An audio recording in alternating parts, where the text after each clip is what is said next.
It's another round of SOT. How you be? John here, you there, and this is the third show of the day. And it'll be first hour kind of going over things. And we got a lot of things to get into. It is literally, and I was looking at the list. Botafogo apparently has an offer, not from John Texter, but from an actual other individual, and that has raised the ire of Nick. You had Pellegrino Matarazzo, morning D Graham. Gee whiz, shows you where my brain is. Evening D Graham.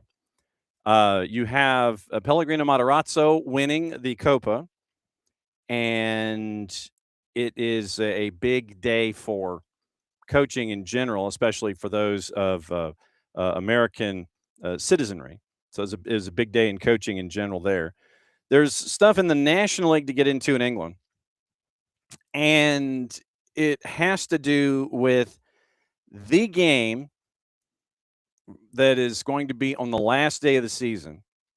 And as things continue to get to a point, it is exposing, I guess, a quirk in the system when it comes to promotion out of the National League and into League Two. So we'll get into that.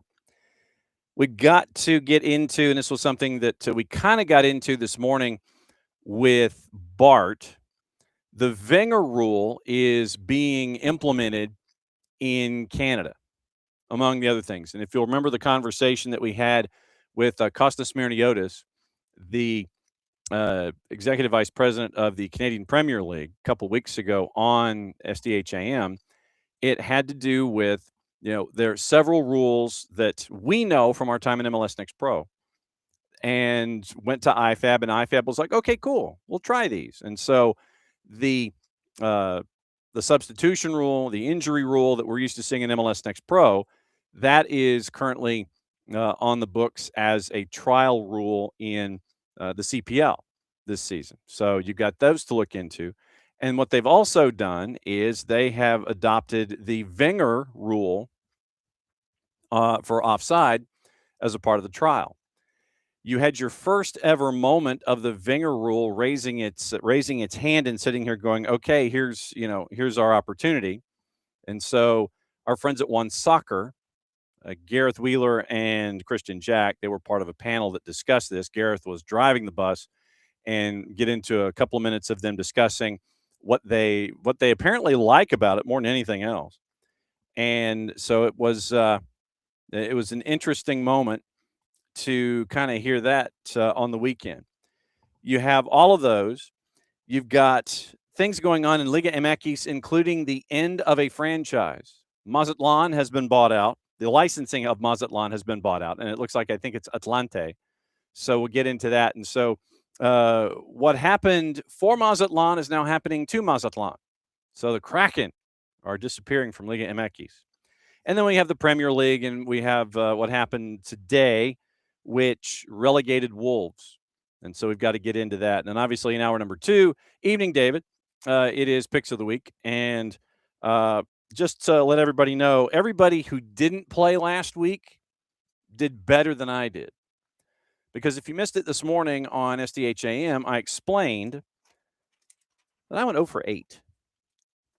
I went 0 for 8 last week. There are 8 L's on this piece of paper. For those of you that are just listening, there are 8 L's on this piece of paper. I went 0 for 8. Got the tiebreaker right, but a tiebreaker for a minus 800 means nothing. It absolutely means bupkis, zero, nada, zilch, nothing. It literally is like sad field goal. You're at the end of a blowout in college football, and instead of going for it on a 4th and marginal late, you opt for the sad field goal just to put points on the board. And that's kind of where things are. That was where they were with me anyway. So that was where picks of the week were picks of the week were this past week. So literally it was 0 for 8. But we'll get into another round in hour number 2, and it will be the education, it will be the learning, and it will be all of the things that we have going on. So that is the rundown for SOT. If there's anything on your mind, please feel free to present in the Twitch pitch. And we thank all of our Twitch pitchians and all of our Discordians and all of our OGs and all of our A-listers and plus ones for hanging out with us, whether you talk to us or not, and whether you're in the timeline or not. We can't do this without you, and we haven't been able to do it without you, and we couldn't do it without you. So we thank you for every single time that we have a program that's here on the network. I was doing the math, and it looks like we're in the neighborhood of what? Anywhere from 16 to 20 hours of original programming a week. Obviously, there's AM, and then you have all the 1v1s. You've got all the live action. You have all the noon shows. You've got evening shows like this. But yeah, it's like 20 hours a week that we are here and we are presenting everything that we know and everything that's going on. So we can't thank you enough for all of this. Okay. Let's get into what happened was today. It was another opportunity to figure out where things were in the Premier League. And it ended up with nothing being resolved on the field anyway. But what it did do is it made a team head into the championship. And in a game where nothing happened, something happened. And you do have makeup matches and things like that. And you do have activity going on in the midweek. We do have a match tomorrow. And then we have we have 2 matches on Wednesday. And then you've got Friday and Saturday and Monday, sorry. So Sunday is FA Cup day, and then you have Monday. So today, what happened was basically nothing. Crystal Palace and West Ham, goalless draw. A couple of chances, Jordan Pickford, Dean Henderson. Dean Henderson with a couple of acrobatic saves, and it was goalless by the end of it all. Dean Henderson denies Tati Castellanos. And I know that Jared is sad. So goalless draw today. And with that result at a plus 240, that means that Wolves are relegated with a handful of matches left on the board. So with 5 matches to go, with 5 matches left, West Ham got to 33 points. Wolves can't do any better than 32. So Wolves are relegated after 33 matches, and it was dark for a while.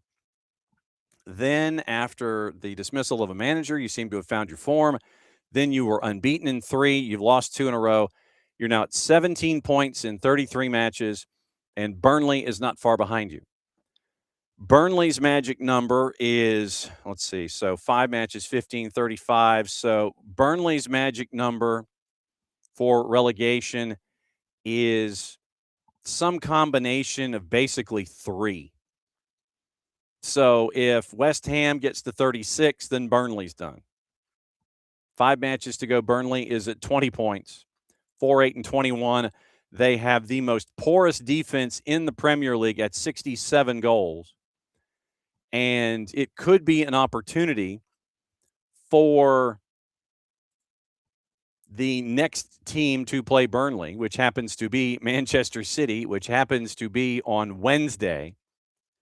So Manchester City, as they are trying to win the title now, this is the match in hand for Manchester City. At Turf Moor, at 3 o'clock on Wednesday. So if Manchester City puts up a number on Burnley, which I imagine that they will do, good evening, OG. Manchester City will send Burnley down if, once again, you end up with 36 being on the board. So what you're looking for is some combination of a Well, and if you hang on. So if you play match 34, that means you've got 4 left and 12 is 32. So literally West Ham doesn't have to do anything. If Burnley loses, they go down. But Manchester City right now is played 32 matches. This is their 33rd match. It will be Burnley's 34th. So Manchester City, with the win over Arsenal on the weekend, Arsenal has lost 2 in a row. Manchester City has not. 2-1 win. Erling Haaland ends up getting a jersey pull reminiscent of Earl Campbell in the days of the tearaway jersey. No foul, no nothing called. And you ended up with 2 Rams on a mountainside, so no headbutt called. Understandable. Manchester City wins. They go to 67 points. I would anticipate that their goal difference would be larger than 37, plus 37, which is where Arsenal is right now.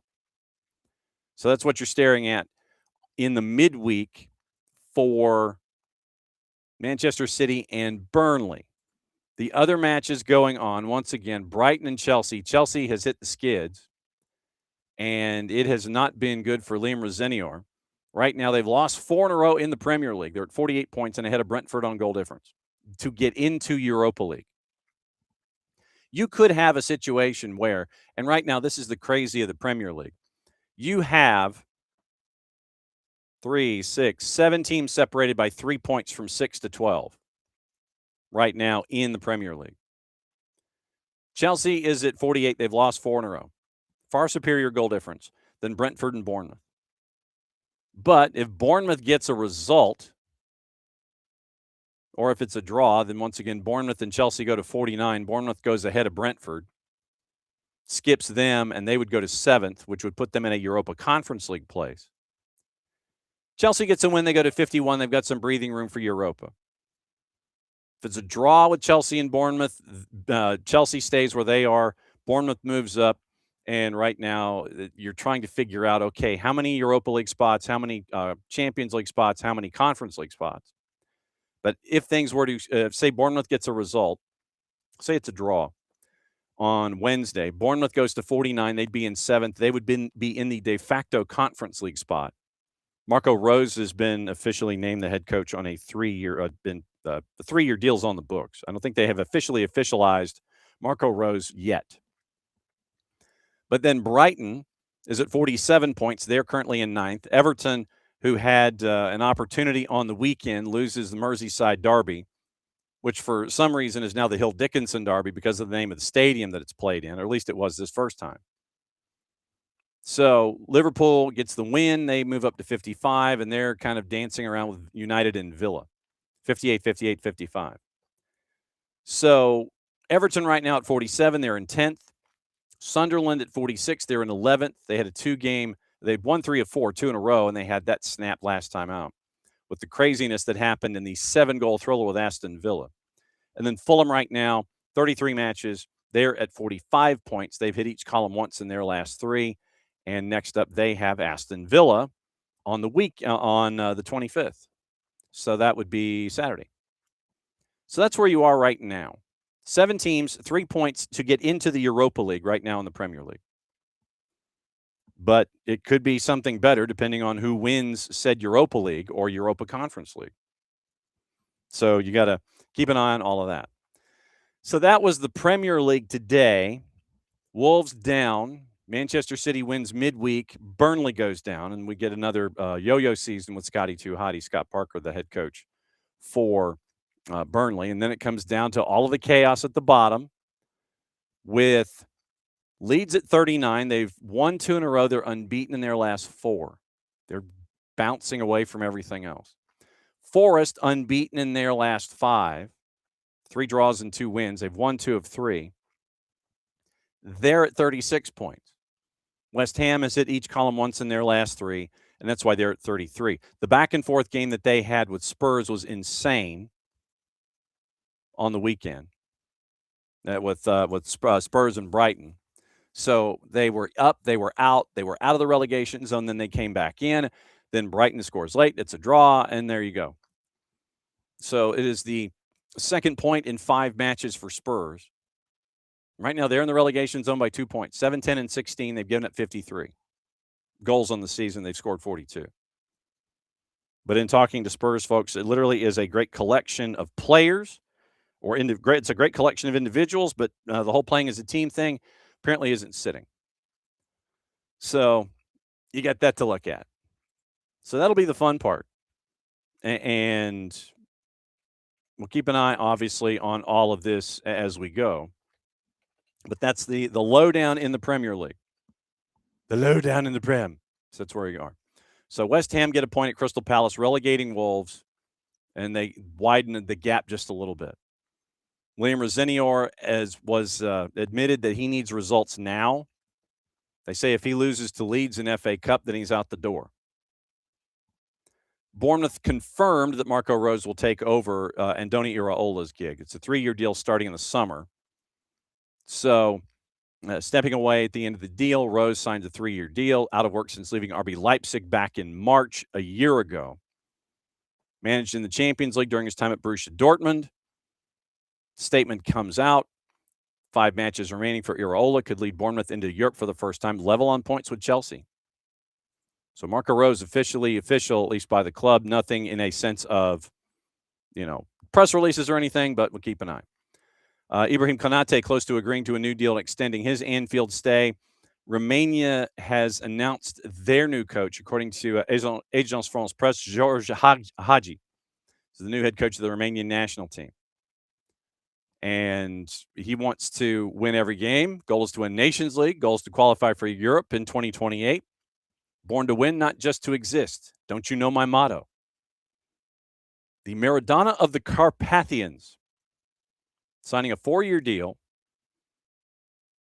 Calls it an honor and a great responsibility and a huge challenge. Marks Hagi's return as a coach of Romania more than 2 decades on from a stint that lasted less than 3 months back in 2001, taking over for Sir Lucescu, who passed at the age of 80 following a heart attack earlier this month. Lucescu was the coach who gave Hagi his international debut at the age of 18, promoted him to captain at the age of 20. Romania have not qualified for the World Cup since 1998. Turkey beat them 1-0 in the playoff semis. But now you have your manager for the next World Cup cycle, George Hagi. Marie-Louise Eta got her start in the Bundesliga on the weekend for the caretaker manager.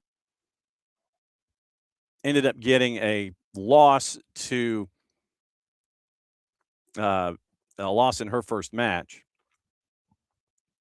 So it was the Wolfsburg. So Wolfsburg gets the Duke.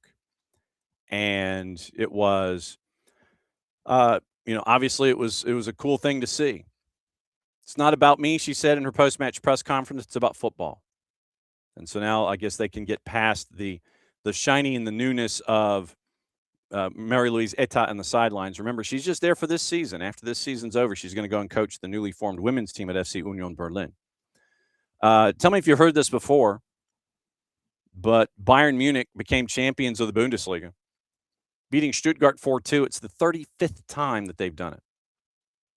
No one team has beaten another more in Bundesliga history. Vincent Kompany actually was trailing. Chris Furish had a goal. Then they got mad. 3 times in less than 5 minutes. Brought on Harry Kane, who scored the 4th. Then Michael Olise at halftime. 8 changes after the matchup against Real Madrid. 109 goals in 30 matches, beating the 71-72 side of 101 goals for a Bundesliga season. That's the record. Harry Kane will not beat Lewandowski's single-season scoring record, as a company manages him for other commitments.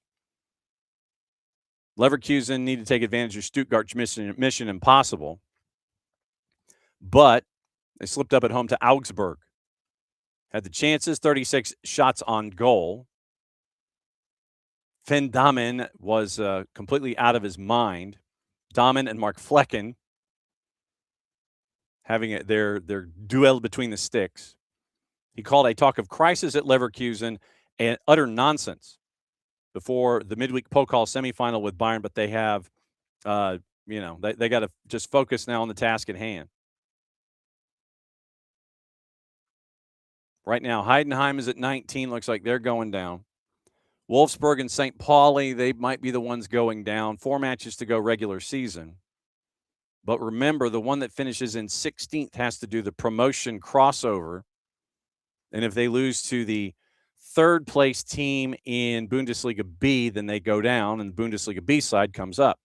Remember, their playoffs are kind of kooky. They're kooky like that. And so that was your weekend in Germany.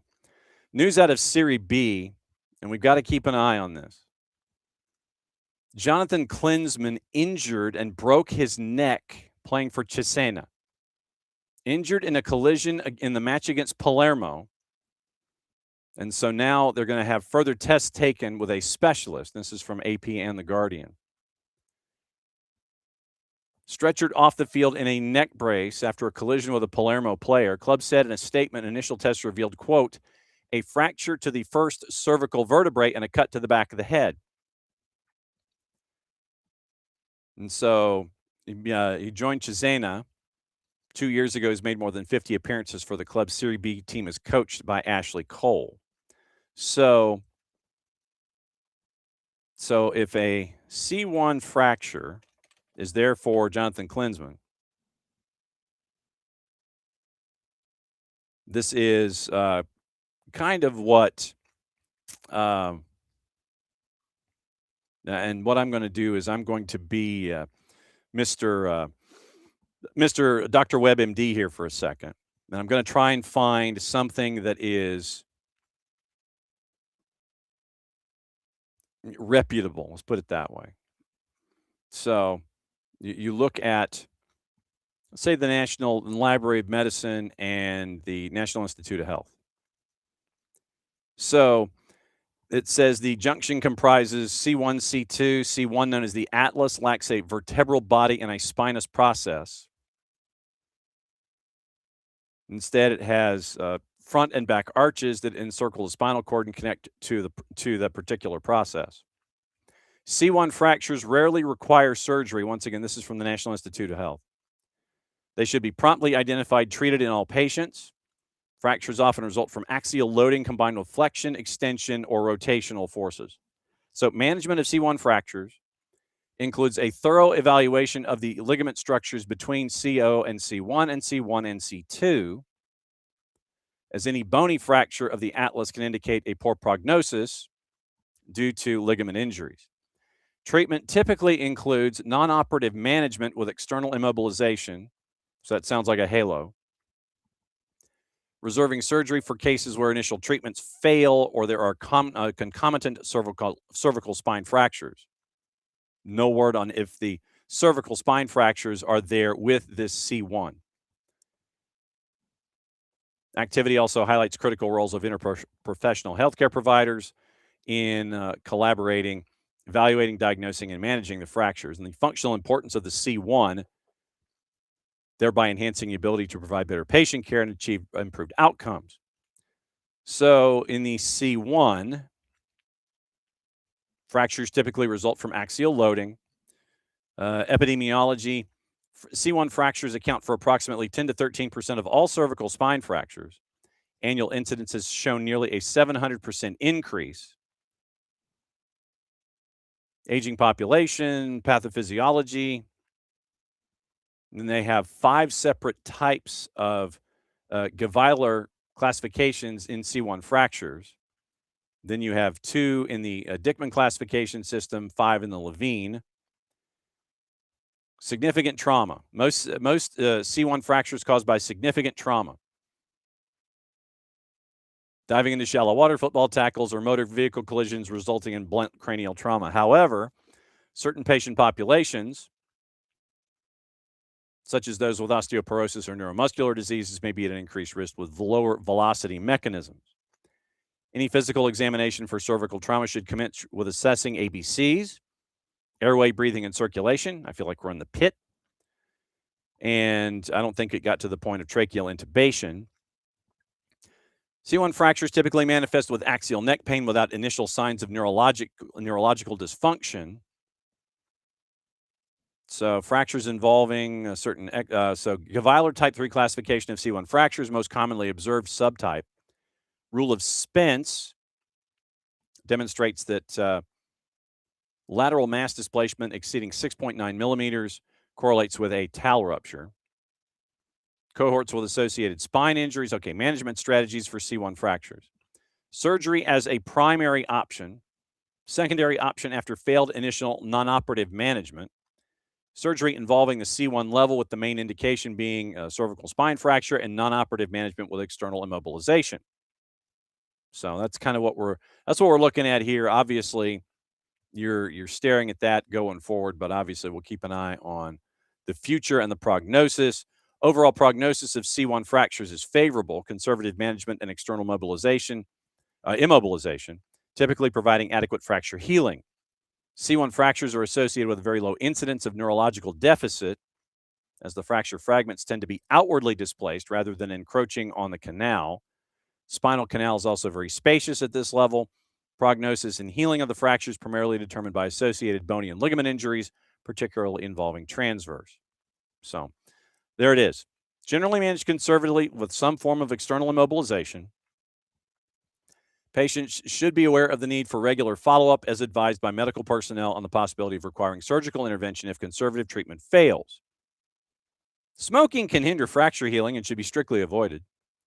Strict compliance with the collar is also recommended to ensure proper fracture healing. So that is Dr. Webb, MD, through the National Institute of Health, looking at what happened and what may happen with Jonathan Klinsmann going forward, injured in his matchup with Forcesena against Palermo this past weekend. Celtic and St. Mirren Scottish Cup. It was 2-2 after 90, which meant you got an extra 30. Celtic scored 4 in the extra 30 to win 6-2. So that was crazy. Jarrett was one of the first ones to discuss that one. Yeah, by the way, hey, did you see this? Did you see this? Now, in the CPL, this is what we kind of wanted to get into with what happened. As we know, that once again, they're trying things in the CPL this year, and one of those is the Wenger offside. So it was, you're waiting for that first moment to happen, and in the offside trial, once again, just to remind you, it's the daylight principle. So the official trial related to alternate offside in collaboration with FIFA and IFAB. Trial accompanied by the introduction of football video support. That was, the card that you get to challenge. And we've seen it in the U competitions where coaches have a challenge card. And with VAR being in place, it's an opportunity to use that challenge card and challenge a call on the field. So Wenger says it's an important pilot. By testing this new interpretation in professional competition, we can better understand its impact, including in terms of improving clarity and the flow of the game and promoting attacking play. We look forward to analyzing the results of the trial phase. We thank the Canadian Premier League and the Canadian Soccer Association for their willingness to support FIFA with this pilot for providing the competition. It's been a while. So, trial evaluates whether introducing a clearer visual threshold can restore greater attacking advantage, boosting the follow of the matches. So now, if a player is in an offside position, this is in the CPL this year, players' head, body, and feet are wholly in the opponent's half, excluding the halfway line, and players' head, body, and feet are wholly nearer to the opponent's goal line than both the ball and the second last opponent. So that's where we are now with the Wenger trial. What was the initial response to said Wenger trial? This is where we catch up with our friends at One Soccer, Gareth Wheeler and Christian Jack amongst them. Here was moment number one involving the Wenger trial here this past weekend in the CPL. The week has begun. Match week 3 in the Canadian Premier League. We'll get back to Hamilton in that story in a moment's time. But the biggest story of the weekend is for the first time in the Canadian Premier League and really worldwide with the new offside rule being applied in the Canadian Premier League that requires daylight between the attacker and the last defender to deem that player offside. We had a call that would have been flagged for offside around the world, but based upon this new rules, a goal that stood for Alejandro Diaz coming in the 20th minute in a match earlier today between Halifax and Pacific. Let's show you how this played out, Christian, and maybe you could walk our viewers through what we're seeing and why this is so significant. Yeah, very significant. As you can see, Marco Carducci, the goalkeeper, comes out to save it. The ball comes to the back post. Baldissimo, everyone that believes that it's offside. We're going to give you a pause there. Carducci comes out to make it to save. Watch Alejandro Diaz at the back post, and that's what we're looking at. Do not look at the defender, Lajeunesse, at the center there. It's Diaz at the back post at that moment, and as you can see, Diaz is known already for his goal-scoring exploits in the CPL. But, John, this is why a lot of people around the world, including at FIFA in Zurich, are watching this play right now for this very reason. Second phase of a set piece and a dynamic striker at our level knowing exactly where to stand. He does a great job of just staying on that back shoulder, and this is the whole reason for this daylight rule, is to get more goals, and in this case, it provides that. Great opportunity. Good save here from Carducci. Just parries it in a bad spot right to the foot of Diaz, and Diaz just lurking there. And as a goalkeeper, I hate this, but as a fan, I love it. Yeah. Right? Like, more goals, more excitement. There's not as much, wishy-washy deciding whether there's no daylight. Yeah. It's much more straightforward because I think the thing that the casual fan or viewer sees today is oftentimes it's like what part of the body may be in an offside position. And when it's drawn up, sometimes it seems completely unjust and counterintuitive to the law of the game when you take away a goal in a moment like that. There's been plenty of debate, gentlemen, about what this rule would mean, particularly based upon how defenses would try to adjust and find a way around this rule. But it's on set pieces in moments like this, KJ, where you can really see how this can be beneficial to the game. So some of those gray areas are completely taken away. Talked to Bobby Smirniotis, the Forge coach, about this yesterday, about what he'd seen in his opening couple of weeks of these observations. And he went straight to dead ball set to these situations right away in how to counter that and how to react to that. So I think that's going to be the key. We saw an example in the game today where they tried to sprint all out and left one man there and didn't quite get everyone on the same page, but you can already see different elements and coaches adapting as the rule goes. You took the words out of my mouth. That restart today where everybody stepped right before Warshevsky was about to place the ball into play into the box. On the back post, Jefremovic was a little bit late, wasn't on the same page as everybody. I think we'll see that a little bit more and more once teams get more used to this new rule and understanding defensively what they can and cannot do.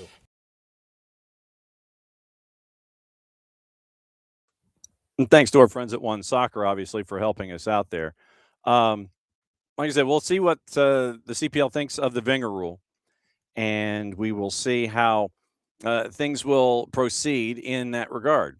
So, once again, there's a lot of trials going on with the CPL this year.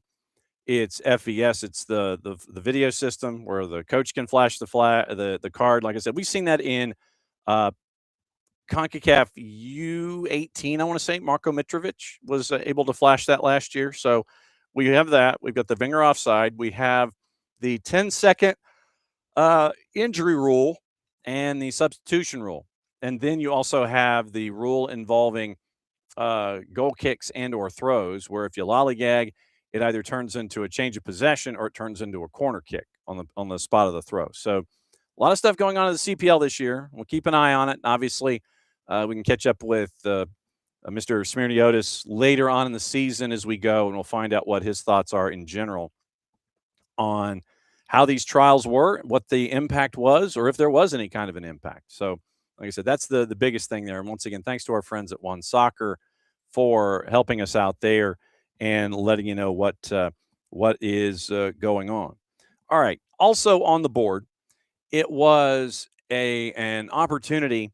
And a couple of things happened in Liga MX, and I wanted to get into that in addition to kind of us taking the big sweeping moments here from the week and getting you ready for the picks of the week in hour number 2. And Mazatlan FC is going to cease to exist, and it was where back in 2020. They were founded back in 2020. And it was when Monarcas Morelia was picked up by the owners and by Grupo Salinas, and they turned them into the Mazatlan Football Club franchise. The Kraken. I mean, it's gorgeous stuff. Stadium of Estadio El Encanto houses a little more than 20,000, and it was an opportunity to bring a franchise into Mazatlan. So back last December, Atlante acquired the franchise belonging to Mazatlan, and it's closing at the end of the Clausura. So it is the number of matches for the number of matches for Mazatlan is dwindling, and Atlante is taking over. Basically, if you can grab the license, you can grab the license. You can pay whatever, and then you can buy your way basically into Liga MX. Like I said, that's what this group did, buying the Monarcas franchise and starting it in Mazatlan. And now you have the folks that are owning Atlante, and they are currently in Liga de Expansión. But because there is no promotion relegation, the owners of Atlante FC, they are now buying basically it's like buying the charter of Mazatlan. And so now they are coming back in the Apertura in 26. And then so they would be known as Atlante FC, even though Mazatlan was the team that held the license. Now Atlante is taking over, and they're going to be that way come the Apertura next year. So it is, like I said, it was anticipated that this was going to happen, and it is. So you had all the way back in December was when this whole process started, and it now is it's on the books. So by the end of this season, you will have a franchise. You will have Atlante as the franchise in Liga MX, and I want to get the Mazatlan FC, Atlante FC. I want to get the dynamic Atlante, John, not Atlanta, but I want to get the process, the names right. So once again, they had entered in talks, and then they did pick up the Mazatlan affiliation certificate, is basically what it was, from Grupo Salinas and owner Ricardo Salinas. So basically, you're picking up the charter. And so it is the newest stadium in Liga MX. You're now not going to have a team after this season. And it was now the El Encanto, 100% of the stadium financed with money from the Sinaloa state government. Now you're not going to have a team to play in it. Atlante is going to come in. The Cañoneros means that their chapter's done. And so the stadium itself was built christened July 27 of 2020. Newest venue. And now it's just going to be abandoned, basically. So the Estadio Neza, left behind after Neza folded from Ascenso MX. Zapopan's Estadio 3 de Marzo, once home to Tecos, now gets only low-profile events. The stadium, nicknamed El Kraken, is just going to be sitting there now. So it is just going to be sitting there. Mazatlan, owned by Grupo Salinas. Estadio El Encanto was not built with private investment. The government of Sinaloa spent about $38 million to build that particular stadium. Construction and renovations on the baseball stadium next door. So once completed, the stadium was handed over to Mazatlan on loan. Club pledged around $4 million for maintenance, commitments to youth development programs, ticket allocations, government suite, according to the four-letter at the time. But now that Atlante has picked up basically the charter, it is now going to be Atlante in the Apertura. And so Atlante acquired them back April the 18th, when it was officially public. When it was officially public that the transfer did in fact happen. And so Bolavip, the decision to sell stemmed from the franchise's inability to achieve sporting or commercial consolidation inside Liga MX. And so the Clausura is going to be their final competition before it completely just disappears. Emilio Escalante of Grupo Atlante. We talked about what happened in 2020 when Monarcas sold to Mazatlan and Grupo Salinas. Now, Grupo Salinas is selling to Emilio Escalante of Grupo Atlante. Specific financial figures of the deal remain undisclosed. Officials confirmed the transaction includes all existing player contracts, which now the new owners must now renegotiate. Record reports that these events featuring the more eccentric match day experiences defined the club. Regarding a recent victory, Pumas keeper Keylor Navas, the title is the goal for Pumas, is what Keylor Navas said. And so now you're going to have other folks chasing, and Mazatlan will not be a part of that. So Mazatlan is officially doner than done as a franchise in Liga MX. And right now, as the way things stand, Mazatlan has a matchup against Toluca coming up in 2 days, where they are a plus 600 dog. And Toluca, we know what they're up to right now in the CONCACAF Hemispheric Extravaganza. Mazatlan right now in this particular half of the season, in the Clausura, they are next to last.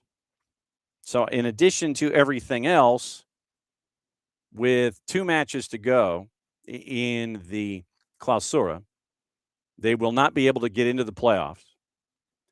So Mazatlan, 3 wins in 15 here in the Clausura, 3 points ahead of Santos Laguna.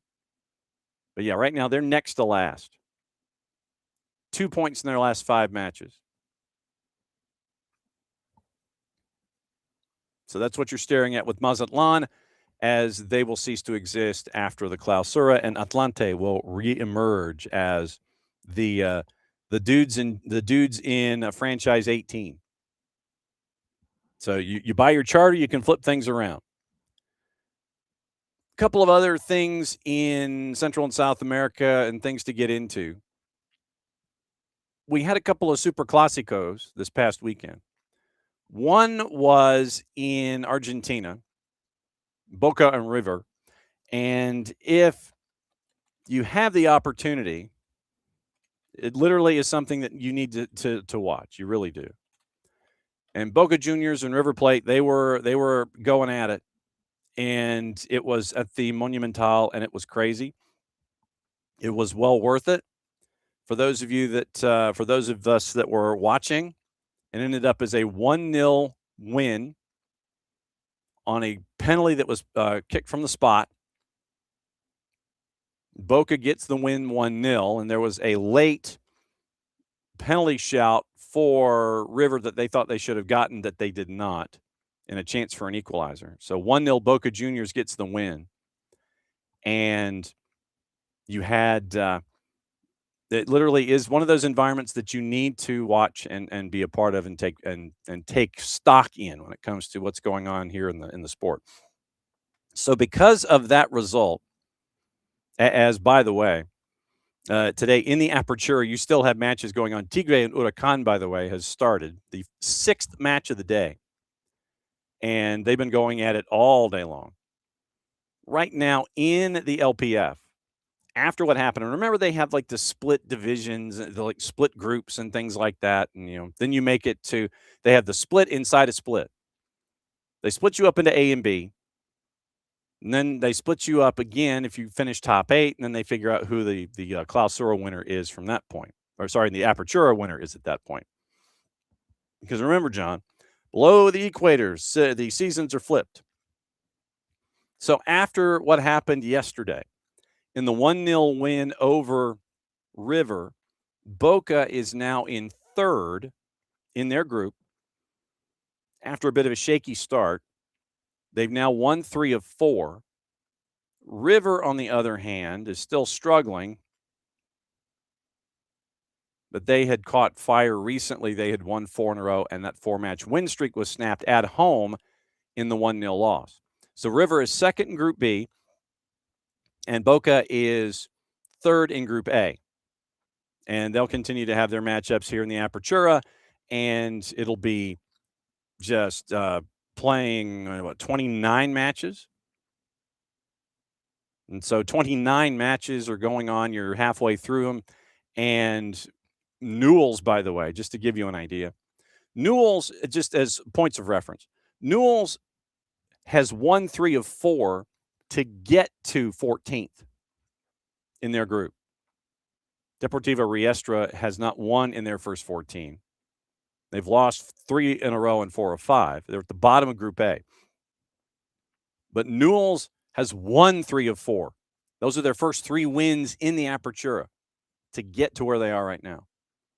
But Group A is Estudiantes, Vélez, Sarsfield, Boca Juniors, Tijeras, Lanús, and our friend Marcelino Moreno. Independiente, they're all north of 20 points. 6 points separating the top 6 teams in Group A. Group B, Independiente Rivadavia, I don't know how they've gotten to where they are. Good on them. They're a new face at the top. They're at 30 points. So the only team that's got 30 points or more after 14 matches. River, Argentinos Juniors, Rosario Central, Belgrano, all north of 20 points. 4 teams separated by 3 points once again through 14 matches. And Once Caldas, by the way, has just scored in their matchup with Independiente de Bogotá. And that's the Ryan Reynolds group. So Once Caldas has scored with about 21 to go on a bombazo. Bombazo from 30. Parried by the keeper, and then rebound just smashed right through him. So Once Caldas with a 2-1 lead on the Ryan Reynolds group. So I'm watching that on Fanatis. By the way, Fanatis, eventz.co/soccer down here. That link helps them out, helps us out, helps you out. Gets you action like I'm watching right now. You're watching watching in Colombia. You get to watch the A and the B divisions in a lot of different countries. Liga 1 Max Pro gets you into Peru. You get Libertadores and Sudamericana. You get what's going on in Brazil, Paraguay, Uruguay. You get all the BNs, which means that you get everything going on in the AFCON. You get AFC Champions League. You get the AFCON. You get all the qualifiers over there.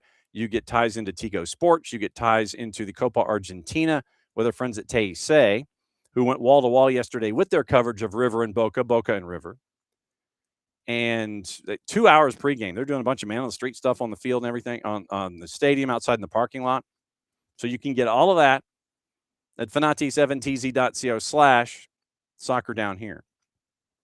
At the Estadio Palo Grande, Once Caldas with a 2-1 lead with 20 to go.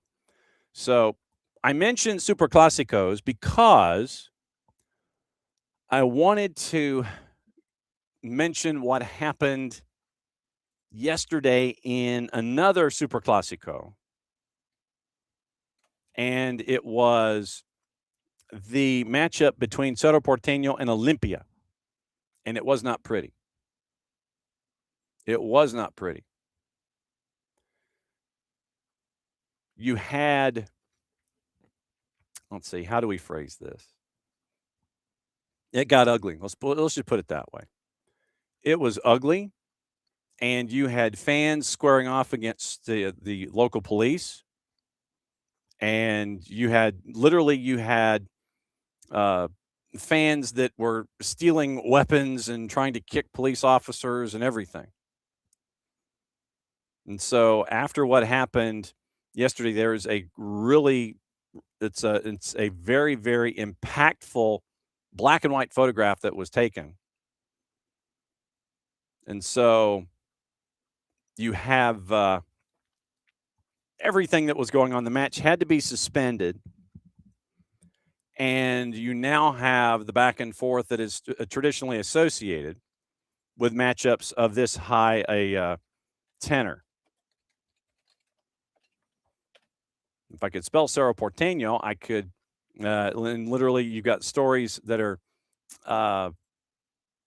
that are out there, Teisei, our friends there. No. It's like I'm trying to read an article and it just gives like pop-up windows. So here's the title of the article from our friends at Teisei. Scandal at Olympia versus Cerro Porteño, riots, rubber bullets, injuries, and suspension of the match. And they have video posted of the Cerro Porteño supporters that were kind of tucked away in a corner, and they're going after the police. So here's the phrasing from our friends at Teisei. Chaos and scandal took over the Paraguayan SuperClásico between Olympia and Cerro Porteño, with incidents in the stands where the fans of the Barrio Obrero Cyclone were located that left more than 10 injured and forced a suspension of the match at 29 minutes of the first half. Referee Juan Gabriel Benitez was forced to halt the match due to incidents in the north stands of the Defensores del Chaco Stadium, where fans of the Cerro Porteño team were located. The scandal begins with a clash between the fans and the police, who responded with rubber bullets and tear gas. Faced with the complex situation, once again, this is translated, and this is how Teisei produced the article. Faced with the complex situation, Cerro Porteño fans sought refuge on the field, which had been cleared of players at that point, and even in the adjacent stands where Olympia supporters helped them escape the conflict zone. Minutes later, however, there was another clash between the two sets of fans who threw projectiles at each other in the stands. According to Cardinal Deportivo, those affected by tear gas and clashes were taken to Barrio Obrero Hospital, where 16 injured people were admitted, including a woman 35 weeks pregnant who suffered from gas inhalation. A 20-year-old man was also treated for a possible gunshot wound. So that was a lot of what happened, at least how it was reported by Teisei yesterday, when it came to the matchup of Cerro Porteño and Olympia. So, and everyone is referring to the Teisei article. Then you have La Afición. No, I don't want to receive news articles from them. But once again, EFE News Agency has the Barras, and they're battling the police. Authorities had not announced the number injured at the time. There are injuries, both police officers and Cerro fans, according to Commissioner Isidro Gamada of the Paraguayan National Police. Once again, not releasing any figures.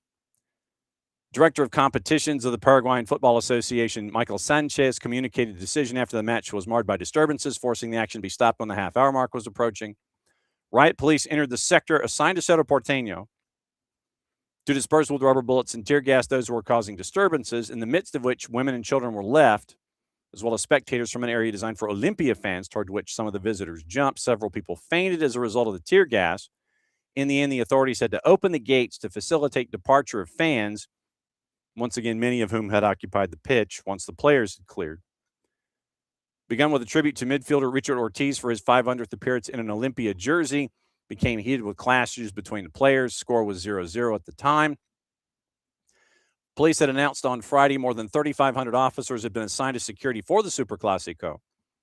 And Olympia, managed by Argentine Pablo Sanchez, leader of the Apertura with 39 points, six more than Cerro Porteño, who is number 2.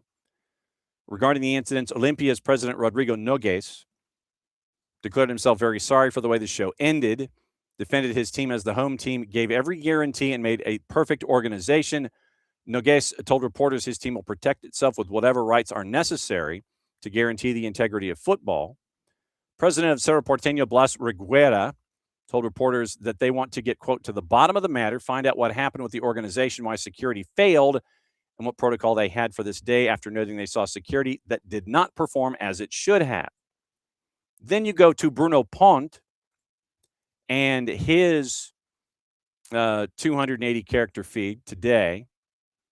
And literally it is a lot. It is a lot of stuff. But then as the day went on, Bruno Ponte would start to get quotes and notes from both sides. Oscar Vicente Scavone, honorary president of Olympia, quote, "I wasn't at the stadium, but I watched everything. It was regrettable. They robbed us of a spectacle." And so you had that as an initial part of the conversations, and this is in the middle of this afternoon. Diego Tuma, lawyer and fan of Cerro Porteño, said, "If we're going to talk legally, Cerro is entitled to the 3 points." I'm going to say these are just quotes that Bruno Ponte had gathered during the day. Then Jairo Yambe's reaction, VP of Olympia, regarding the statements. And Yambe went on, it looks like the 280 character app, and basically just had 8 laughing emojis to what Diego Tuma had said in regard to all of it. Then I'm trying to see if there's anything else that was listed today, but they're still waiting for any kind of official decision on where to go from the match, which was suspended basically in the 29th minute. So the president of Cerro Porteño, and this came out about noon today, he had confirmed in La Gran Jugada he wants to continue the SuperClásico against Olympia with local crowd or without crowd. So it would not surprise me if, after the decision was figured out, that you would have this match continue to be played, but without fans. You'd have probably more fans outside kind of congregating, listening and reacting to anything and everything that they would hear involving Cerro Porteño and Olympia. That would be, my guess is that this match will continue to be played without fans. So that is my guess when it comes to the notion of anything and everything and this match. A couple of quick notes. Jeff Kassouf within the last half hour. Columbus, Ohio City Council just passed legislation helping push forward a training site and funding for a prospective NWSL team at the site of a public park after a contentious public meeting that included some shouts of shame off camera after it passed. So we'll keep an eye on that. Probably try to talk about it more in the morning on SDHAM at 9:05. So we'll keep an eye on all of that as we go. Now, let's see. What else have I missed? Oh, the Botafogo offer. Yes. So before we go into picks of the week, which will not probably include Botafogo. Botafogo, according to, and this is variety of sources, Liberté de Pré. Let's see, this morning. So Liberté de Pré this morning, as a part of all of their coverage, and this goes to Fogalnet and UL Esporte and Igor Siqueira. Botafogo has been hit with another transfer ban by FIFA, and the financial director leaves the SAF. The reason Botafogo is facing a new transfer ban is the non-payment for the signing of Rowan Cruz from Ludogorets. The forward was signed in 2025, currently on loan back to the Bulgarian club. In addition to the new punishment from the sport's governing body against the Glorioso, financial director Anderson Santos has also left the SAF. So, yay. Neymar is going to be evaluated for the Copa do Brasil match. Santos and the number 10's staff will assess. Supposed to be today. Planning for the forward going for his 4th consecutive appearance. In order to avoid muscle problems, club's medical department and the athlete's team will conduct an evaluation to determine if Cuca will have his captain available midweek. Wednesday night, Brazilian time, Santos hosts Coritiba.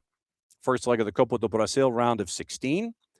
If the evaluation indicates any risk of excessive fatigue, Neymar is going to sit out against Coxa for load management. So that is according to Liberté de Pré. And that's news there. So where was the other note that I had on let's see. So Botafogo's SAF was put up for sale in an advertisement in the English newspaper Financial Times. We also have notes on RWDM as well. Published on the 14th of April by Court Gully, the British administrator for Eagle Football Holdings. RWDM Brussels, the news isn't good. We'll get to that in a second. John Elkann, prominent businessman in the international automotive market, is on the list of possible interested parties in clubs from John Textor's holding. This is from Financial Times. Elkann is president of the Stellantis conglomerate, which brings together brands like Alfa Romeo, Chrysler, Citroën, Fiat, Jeep, Lancia, Maserati, and Peugeot, and the CEO of Exor, the conglomerate that has shareholdings in Juve and Ferrari. And since 2018, he has been president of Ferrari. So it appears that, according to Financial Times, the John Elkann list of possible interested parties to pick up Botafogo. And once again, back to Liberté des Prés, they failed to pay an agreement sued in court by Danilo's agents, who demand 6.6 million real, which is like 20 cents on the dollar, so like 130,000 bucks. Botafogo's SAF sued in court last Friday by the reps of Danilo, who accused the club of failing to pay an agreement for commission on the athlete's transfer. At the time, the Rio club had committed to paying 5 million real, $1 million, 10 installments, plus 463,000 in fees. So that's what? 925,000 in fees. The SAF did not make the payment of the first installment March 30 without justification. Reps attempted to collect amicably, but to no avail. The exact amount demanded by the player's agent is over 6.6 million real. So once again, it's like 133,000 bucks. So that's what you're looking at from Botafogo as their fund continues. So Botafogo's fund continues. They're still not paying people.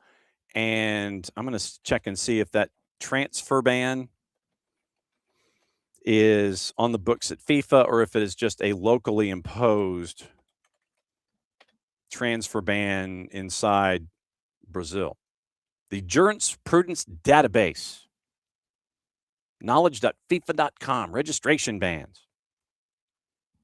So, start of the ban. 420. Nice. Okay, so the start of the ban. Yep, they're on the board. So, Botafogo, we welcome you back to the world of the transfer ban. As of today, you have a transfer ban, Botafogo. And here's where I go, so you can follow along. Set your bookmarks appropriately. Knowledge.fifa.com/registration bans. Botafogo is there. So it is Botafogo. Let's see if they give you anything. There are 1,111 current registration bans listed at the knowledge section of the FIFA website. 3 periods right now for Botafogo, and it applies to them. And there are others that had transfer bans pick up today as well. FK Dembava out of Lithuania, Manchester 1962 out of Gibraltar, 2 teams out of Tunisia, Club Sports Faxian and Union Sportive Monastir, Sanlierfaspor in Turkey, Al Anwar out of Libya, and we saw them in Club World Cup, I believe. Daje Football Club in Benin and El Seka El Hadid in Egypt. But you look, and Botafogo, RJ is right there. So Botafogo is now the proud owner of a 3-period transfer ban, and that kicked in today. So they owe Atlanta United $20 million. And now they owe players and other people, and they owe everybody. Thank you, John Texter. Now, I'd mentioned RWDM, and from our friends at Inside World Football, they were relegated from the second division, and now RWDM has taken the Belgian FA and Pro League to court over new regulations governing their U23 teams. So Kortrijk beat RWDM. They finished 13th in the table, which meant they get relegated to the third tier, which is amateur football,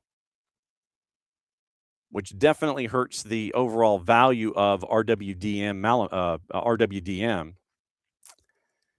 So now they're at the amateur level, and they have now filed a summary injunction to try and get out of that. Because the way that relegation works under new relegations, the Pro League in Belgium guarantees spots for U23 teams to foster youth development in the second division. But RWDM argue that the rule is discriminatory and violates competition laws. This sounds very textury. Management contends that professional spots should be earned through sporting merit, not protected by age-based quotas. I don't really think that's quite the RWDM decision. But anyway, once again, from our friends at Inside World Football, in a statement, the club said RWDM is of the opinion that the application of this mechanism causes serious and difficult to remedy disadvantage. It will therefore exercise its full defense in the proceedings, because if RWDM is in the amateur ranks, then the value of the franchise goes down drastically. So RWDM Brussels, I need to find out what their purchase price was at the time. So when they were purchased, trying to see if there's also any tie to players that we can interview. Head coach is Yannick Ferreira of Belgium. And trying to, let's see, so RWDM Brussels sale. So RWDM Molenbeek, which is now RWDM Brussels. So RWDM Brussels, and once again, you do that for marketing purposes.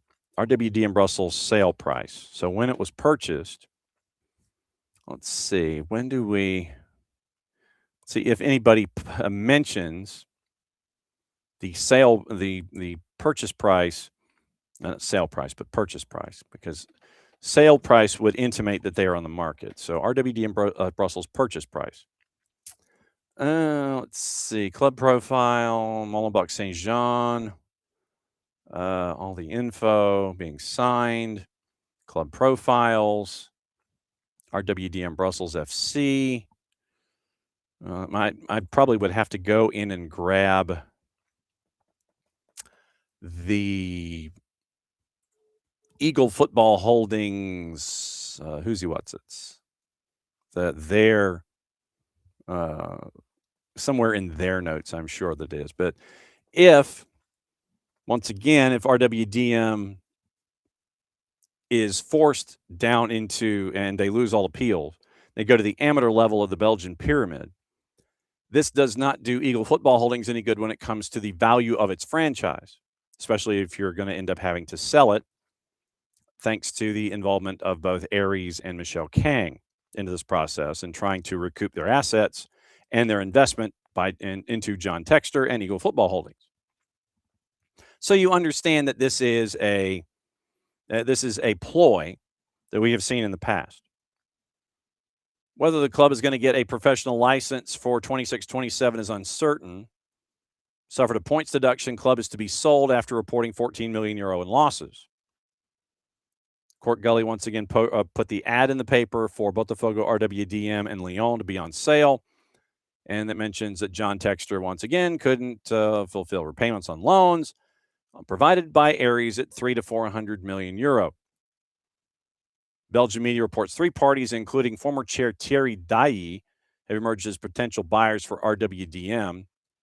Whether the club has a professional license or not will ultimately influence any new shareholder funding that's coming from Saminder Kunti at Inside World Football. So RWDM,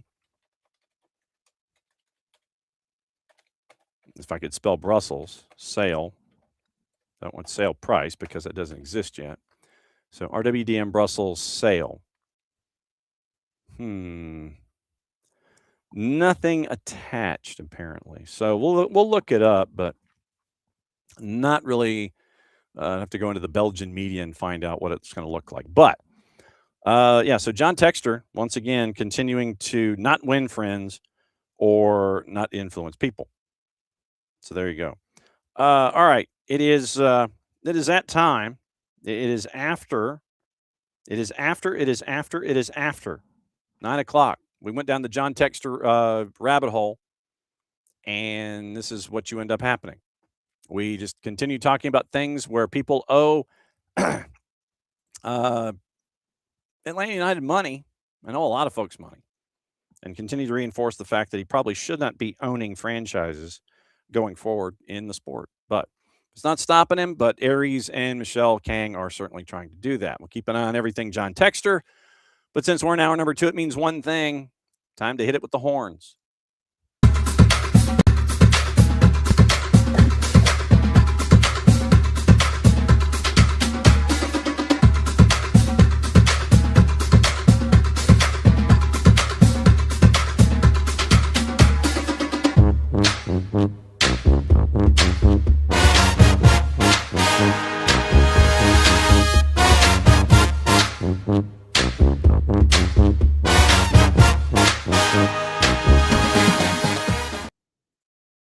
I always love the horn.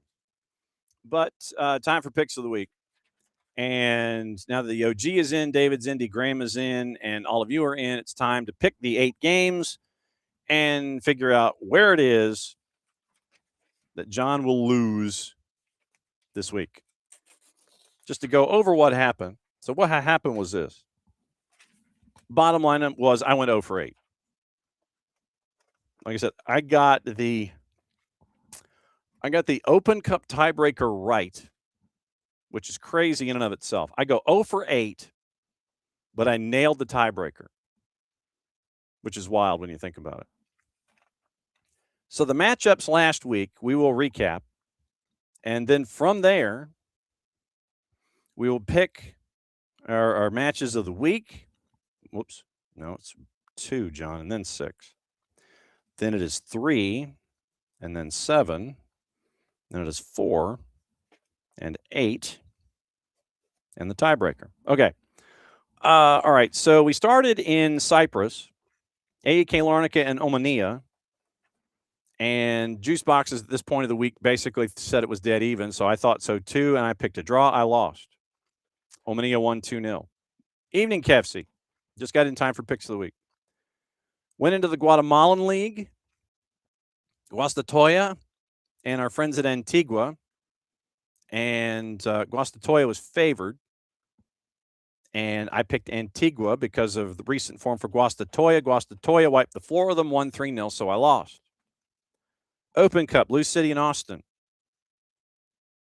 You got your cup set, people. Lou City gets the win, 2 goals in 6 minutes. Austin scores at Lynn Family, but a 2-1 win for Lou City. And so I was 0-3. Then we go to the Uzbek Supreme League, Super League, Top League. And it was Serkan Termez and Kizilkum. And I went against Kizilkum on premise because they hadn't updated their website in like 5 years. You couldn't get any kind of up-to-date information, so I went with Termez, and Kizilkum won 1-0. Since we had no odds, it was basically to plus 100. So Kefsi gets to do a promo because Kefsi won the week. So Kefsi was lying in wait the entire time. Then we go to the Chinese Super League early Friday morning, and it was the Battle of Qingdao, and they chose not to battle. So it was Qingdao Hengyu and Qingdao West Coast. Qingdao Hengyu was favored. I picked them. It was a draw to plus 250. Then Saturday, you had two games. You had FC Union Berlin and Wolfsburg. I figured I would pick Union Berlin just because people were being idiots on social media. And I lost 2-1 because Wolfsburg wanted a plus 220 on the road. Then in the Czech league, it was Zlín and Teplice, two teams that if you follow like the Czech hockey league, two of the storied franchises in the hockey league, not necessarily so much in the soccer league, but they were within the margin of error. So I picked draw, and Zlín won 3-2. So if you'd taken Zlín in the over, you would have had a nice two for there. Then Saturday morning at 10, Scottish Championship, Arbroath and Wraith. Arbroath slightly favored. I picked the draw. I was wrong. It was a 2-1 win for Arbroath as they get closer and closer to the split. And then the tiebreaker was Open Cup goals on Wednesday. Charlotte getting 6 on the board in their matchup against Charlotte Independence helped out a lot. The number was 35. I nailed it, and it didn't help me a damn bit. So that was what went down last week. Mike Conti very, very busy with what is going on with the Hawks and the Knicks. So if you're following him on the Twitters, you know what's going on. So now it's time. So Kefsey got the big win this week. Okay, cool. Good on you, Kefsey. So Kefsey gets to cut the promo in the Twitch pitch or here or wherever Kefsey wishes to cut the promo. And we'll rock and roll with that. But now it's time to pick more matchups and find out what kind of trouble we need to get into this week. So if today is the 20th, so if Monday's the 20th, Tuesday's the 21st, Wednesday's the 22nd, Thursday's the 23rd, Friday's the 24th. I'm doing this for me just as much as everybody else. Saturday's the 25th, Sunday's the 26th. All right. And obviously we have to have something going on in Azerbaijan. And picking something going on in Armenia is not going to work because they don't have their numbers up yet for stuff later on in the week. Okay, so Australian Oceania, OFC Pro League. Oh, OFC Pro League's actually got. No, damn it. I was looking to pick something OFC Pro, but then it didn't give it to me. So obviously we're going to have something going on in Uzbekistan. That much we do know. That we're going to have one game there, and we'll work our way around everything else. So let's see. That is that country, and that did not work one bit. So that was not going to work. And I don't think we've been here recently. So let's see if there's anything worth anything. That's a bunch of wide margins. It's not really helping matters. So Bolivia is not going to work because they have, and it would have been an opportunity for us to pick the strongest, who's favored on the road at Tomayapo. And Darwin Lam, for those of you who really know your Northwest Georgia high school soccer, Calhoun High's Darwin Lam playing for the strongest currently. We're efforting an interview with him from Bolivia, by the way. So we'll catch up with Darwin whenever we have the opportunity to. Then, let's see. Bulgaria didn't have enough matchups to sit here and play. Let's see. What about this? Is that going to give us anything? Not going to give us any numbers, so that's not going to help you any. Let's see. How about, because when was the last time we did something here? This was a couple of weeks ago, I think. And that's not going to help. So, I mean, obviously we're going to try and have something from, something from Major League Soccer, something from the U.S., probably the USL Championship if the juice boxes are around. And probably, see, the FA Cup, I would have said something like Manchester City and Southampton or Chelsea and Leeds, but the margins are just too big. And it would have been Chelsea and Leeds just to see who would have picked against Chelsea in 90 minutes, because the discussion is Liam Rosenior might be out if he loses to Leeds in the FA Cup. So keep an eye on those matchups. So nothing there. Late April. So the WSL's on a bit of a break. Thank you, Ross and Rachel. Let's see. So when was the last time we did anything here? Okay, Okay, what we'll do, we'll kind of ease into the week a little bit. So tomorrow morning at 11:45 Eastern time, we're going to Estonia and the Meisterliga with 3 guys within 4 letters of each other. It's the first division in Estonia.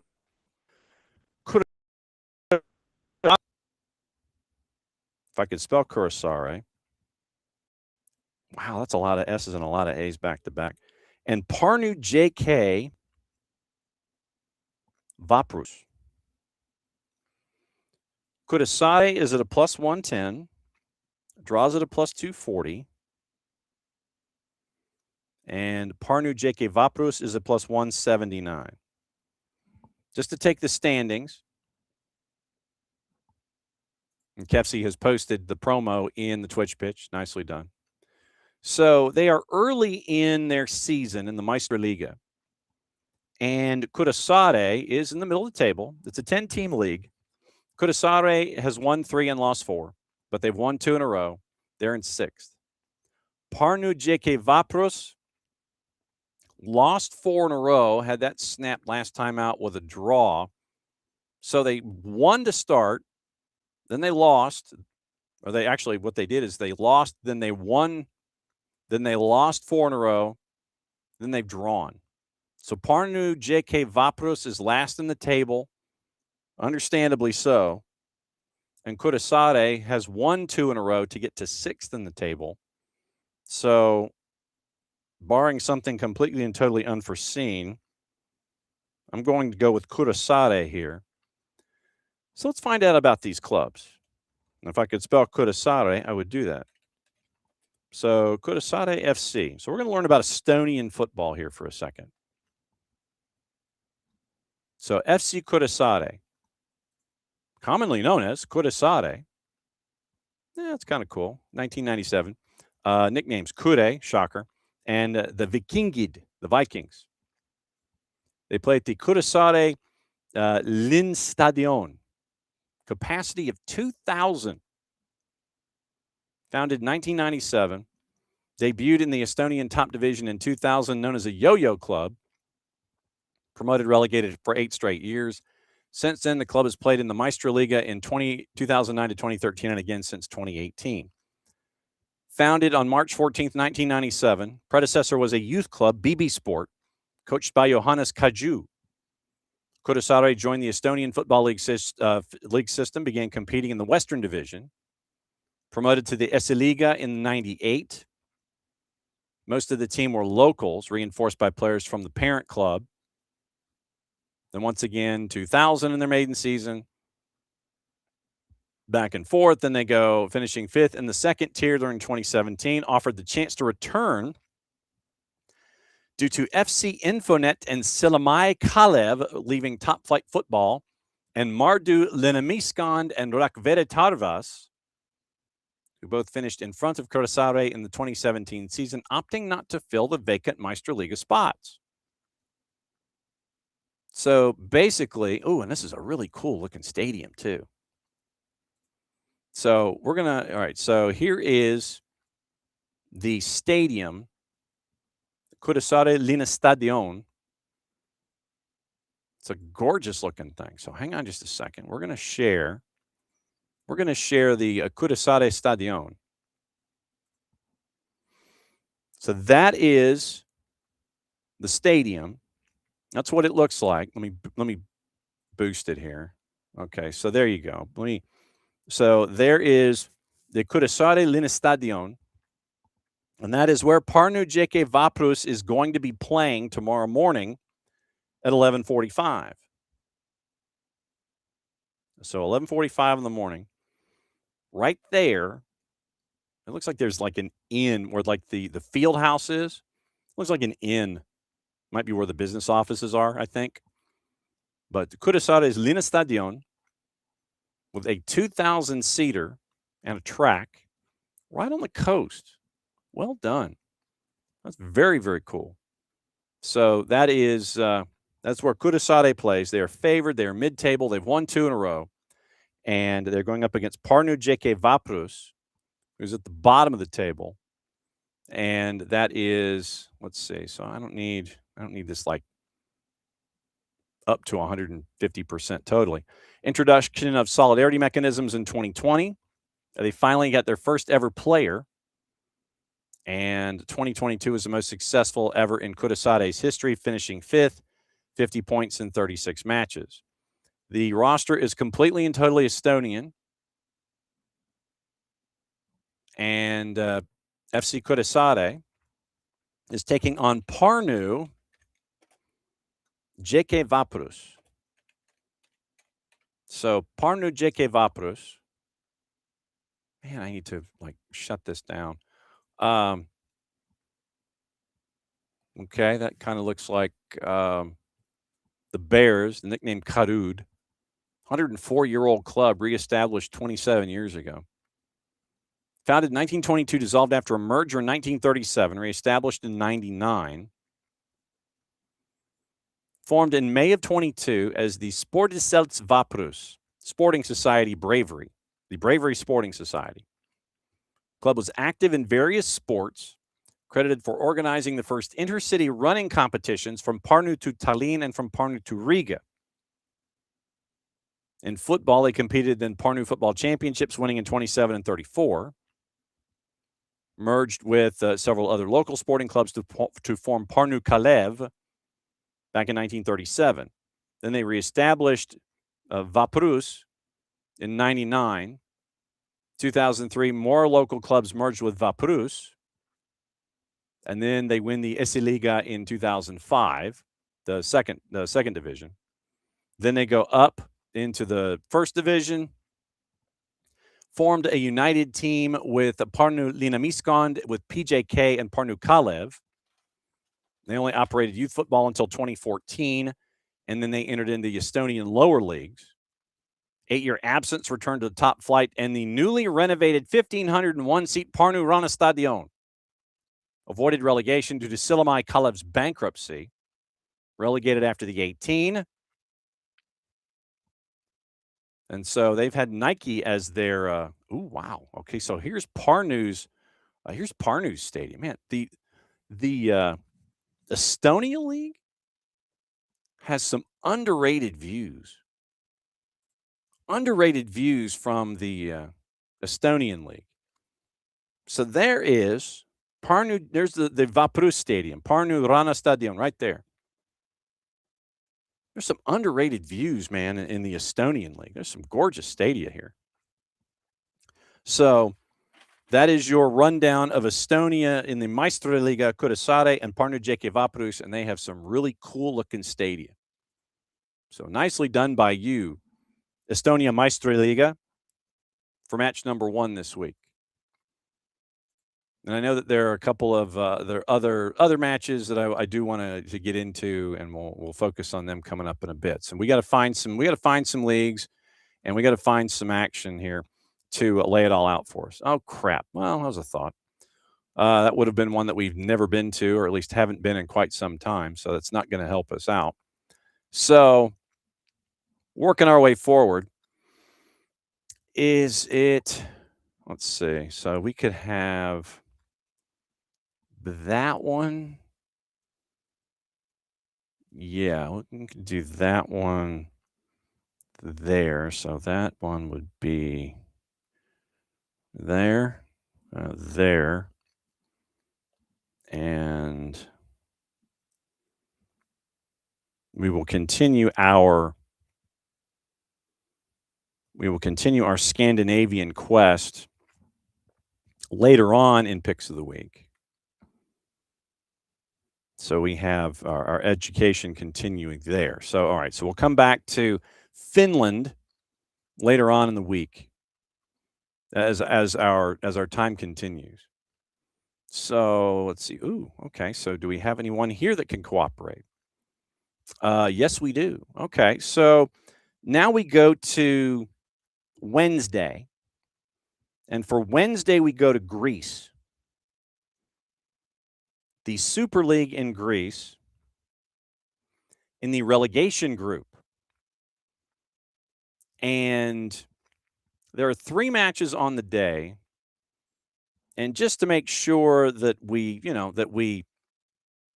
that we wake up just in time. So we're going to go with match number 2 on Wednesday in the Greece Super League in the relegation group. And it's AEL Larissa and Kifisia. Kifisia, Kifisia. And numbers, AEL Larissa is a plus 170, draws a plus 220. And Kifisia is actually a road favorite at a plus 165. Standings in the relegation group. Now, once again, this is 9 through 14, so they play the dreaded split. Relegation group's trying to figure it out.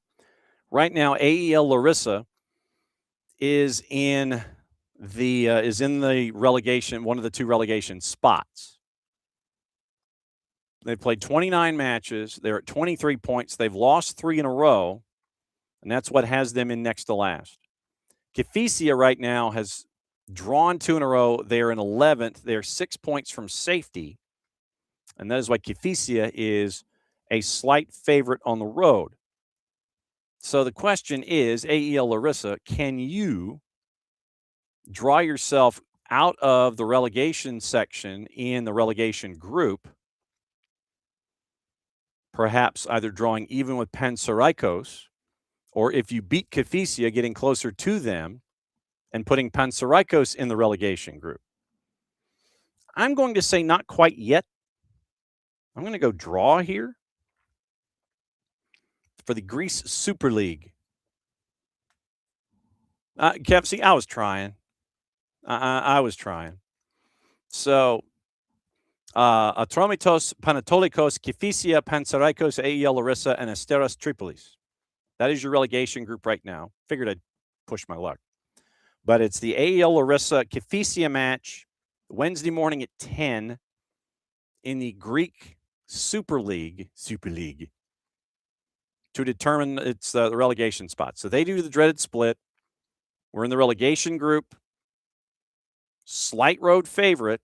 Ahead of them in the standings, and so see what happens there with AEL Larissa and Kifisia in the Greek Super League in Greece. So that's 2, and like I said, I have a third, and when we get to that day of the week, then we'll talk about it. Okay, so let's go here. All right, so let's go to Serie B and find out if there's anything that we can fiddle with.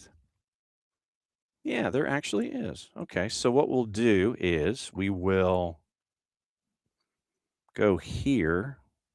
So Serie B will be matchup number 7.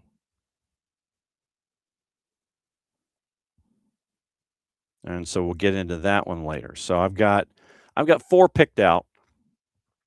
And so we need 4 and then a tiebreaker.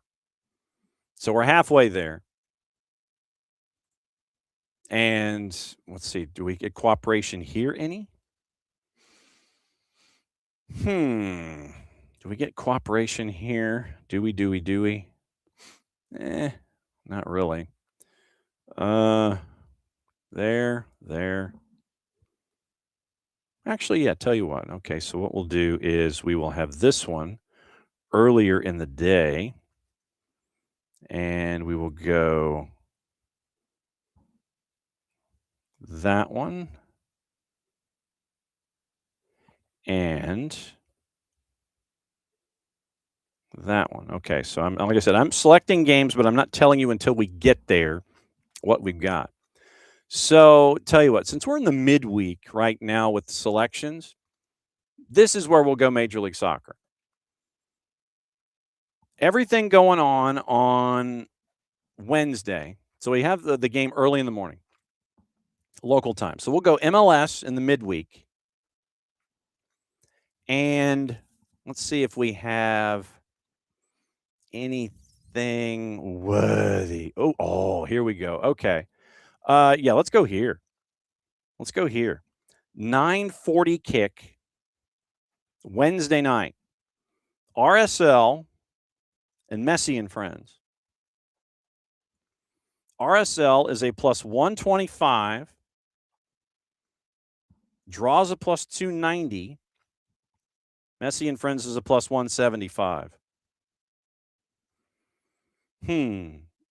I'm going to go crazy goofy draw. And here's why. Here's my rationale.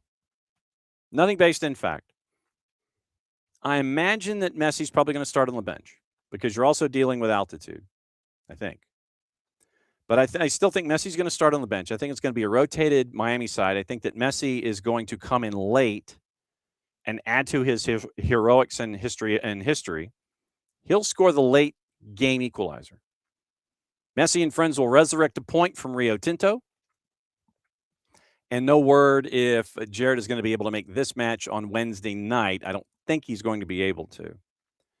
So right now, RSL a plus 125, and you know they're probably going to go first choice. Pablo Mastroeni is going to make it difficult. And with the young guys from RSL, it's going to be tough for Messi and Friends to keep up in this match compression that you currently are in. Draws a plus 290. Messi and Friends are a plus 175.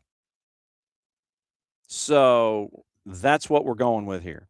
RSL, Messi and Friends, plus 125, plus 290, plus 175 for Messi and Friends. That's match number 3. So now we go to match number 4 and figure out where we're going to go here. Well, do we want to do something there? Let me hang on.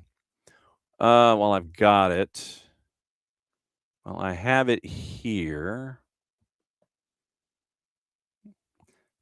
Oh, okay. Yeah, okay, so we can do that one to finish. Okay, so what we're going to do also is match number 8 is going to be Major League Soccer also. And that's how we'll finish the week. So basically right now, I'm looking for match number 4 on a Thursday, and we have to do something also out of Uzbekistan because of the OG. San Jose beat LAFC's butt. Yes. Yeah, San Jose beat LAFC's butt on Sunday Night Soccer. So that was what we saw there. Tomorrow, by the way, on the morning show, it is Jacob Haygood, the head coach from Mary Persons. It is KCD, and it is Miguel Gallardo. We're going to try and make up for what happened Friday and see if we can get Miguel indoors at 10:30. So that's tomorrow on the morning show. And then we're going to have Red Clay at noon. It'll be the opening day of playoffs in the GHSA. And so if you missed the Jacob Haygood interview during the morning show, it'll also be going on during Red Clay. So here we go with the Uzbek Super League. And where are we here? Do I want that one? Okay, so actually, yeah. All right, so here we go. And it is going to be on Thursday at 11:15 in the morning, and is the Uzbek Super League. The OG has got us plugged into the Uzbek Super League. We're going to know more about it than anybody else known to mankind. And it is a matchup with Dinamo and OKMK. We got to find out about OKMK here. So let me see if there's anything posted on juice boxes. But Dinamo right now, 14th in the standings. They're in the relegation playoff spot. But once again, it's early. 2-1-5, 7 points total. They've given up 16 goals in their first 8 matches. They've scored 11. They're 14th. OKMK is in 8th, but they're only at 11 points, but they've also been unbeaten in 3. So started out kind of rough. Then they've rebounded to where it is 7 points in their last 3 matches. And OKMK is in 11th. 11 points. They're in 8th. Ahead of Lokomotiv on the tiebreaker because of goals scored. 3-2-3 in their first 8, 11 points, but they've got 7 of those points in their last 3 matches. And OKMK is on the road at Dinamo. So looking at this matchup, we do not currently have juice boxes. No real surprise. But in the recent head-to-head, last 10, OKMK have won 5, Dinamo have won 4, and they have 1 draw. Last time out, Dinamo has won 2 of the last 3, and the third one in there is a draw. So at Dinamo has won twice. At OKMK, they drew the last time, and this one's at Dinamo. So Dinamo has won twice against OKMK in series history going back in the last 10. So if we were to go back and look at OKMK FC, we need to find out about them because Dynamos are Dynamos. Those are so okay. So FC, and this is according to the Wikipedias. FC OKMK is Ol Malik, and they are listed in the Wikipedias as FC AGMK. So their official club name is FC AGMK, and it looks kind of like the Pittsburgh Spirit of the old Major Indoor Soccer League. The football club OKMK, Ol Malik Kon Metallurgia Kombinati. OKMK Football Klubi, the Miners or the Metallurgists. It is a 22-year-old franchise. They play at the AGMK Stadium with a capacity of 12,000. Miryulal Kosimov is their manager. And last season, they were 6th in the 16-team Uzbek Super League. Founded in 2004, the general sponsor and team owner, JSC Al Malik Mining and Metallurgical Plant, thus the Steelers motif. The official name for the football club, AGMK, is the abbreviation, which comes from the name of the company in Russian, Al Malik Mining and Metallurgical Plant. As a successor to the disbanded football club Metallurg Al Malik, who participated from 66 to 88 in the second league of the USSR Championship. In the early years of the founding, the club was called AGMK. In 2004, the AGMK plant had applied to participate in the Uzbek First League, second division. Soon the offer was accepted, finished 6th, finished 7th, allowed to participate in the Super League because 2 clubs who were supposed to participate refused to participate for financial reasons. Finished 10th out of 16, reached the semis of the Uzbek Cup.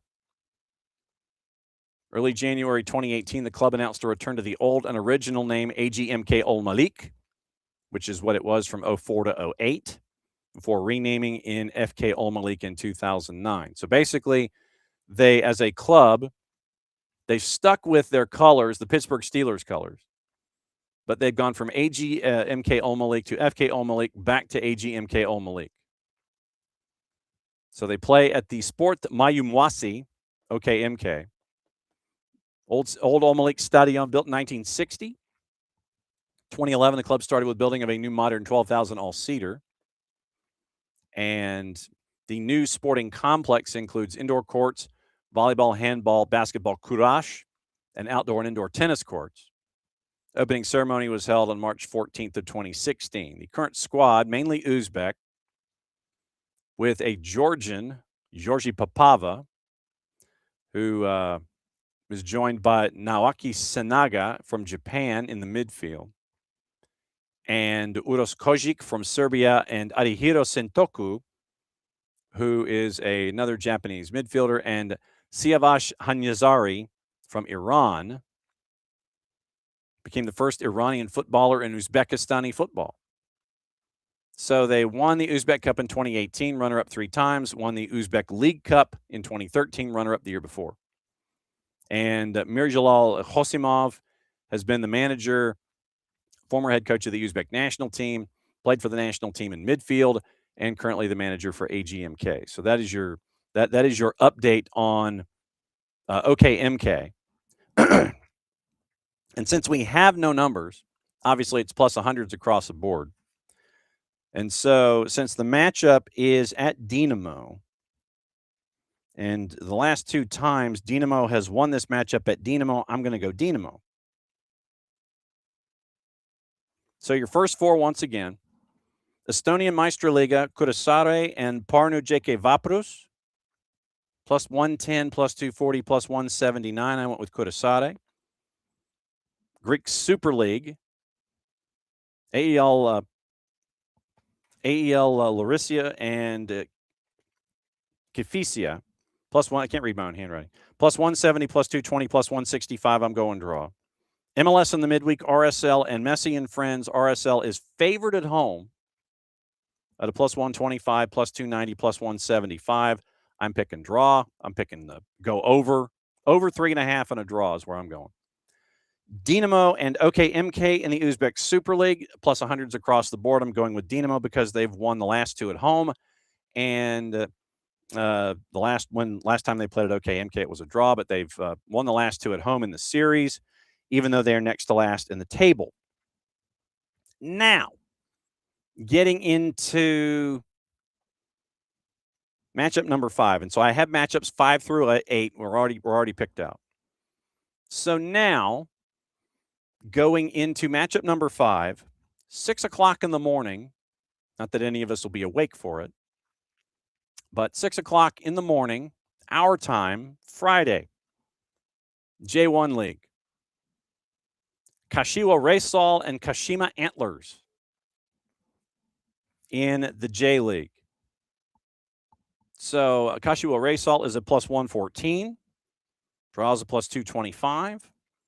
Kashima Antlers, and I believe we've done the Kashima Antlers story before because it does have ties to deer, and that's why it's Kashima Antlers.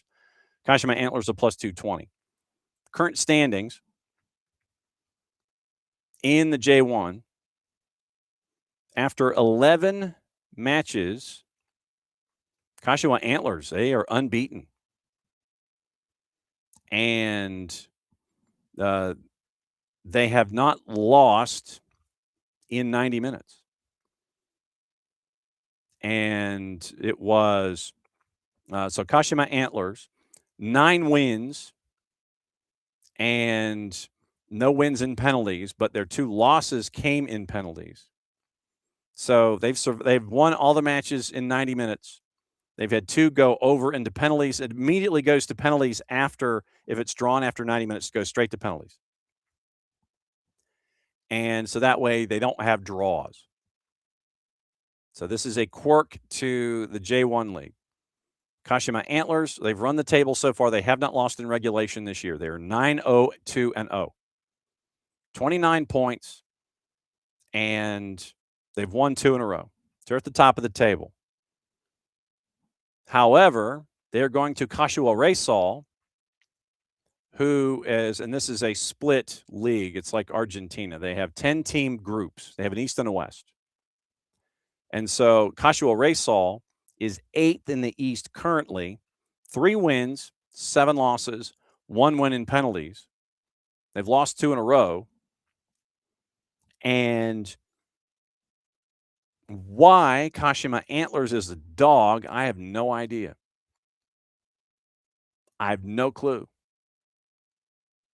So I guess technically, since we don't have draws in the J1 League, I guess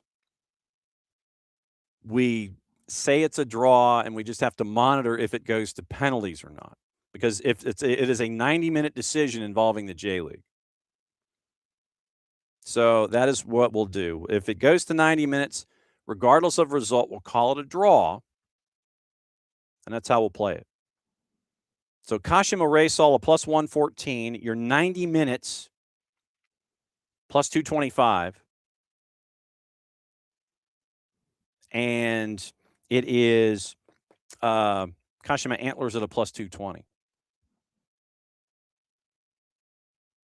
So that is that's where we're at.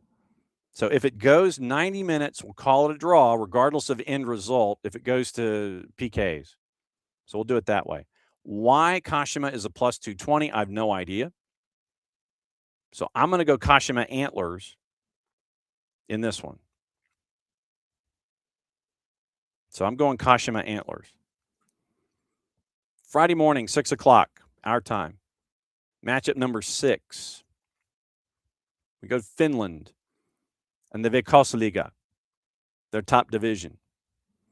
And it is a matchup involving TPS and Gnistan. TPS is a plus 120, draws a plus 250. Gnistan is a plus 200. Current standings. TPS currently second, and they do the dreaded split. TPS is, and they're young in their standings right now. They're young in their season. TPS has won 2 of their first 3. They have not lost yet. They're at 7 points. They're second. And Gnistan has lost their first 3. Now I see why TPS is favored. They're at home. And Gnistan has been awful in their first 3 matches. They've given up 9 goals in their first 3 matches. They've only scored 1. So this one might be a gimme. And we'll go TPS. Well, let's find out about Gnistan, though. Let's find out why they might be so bad.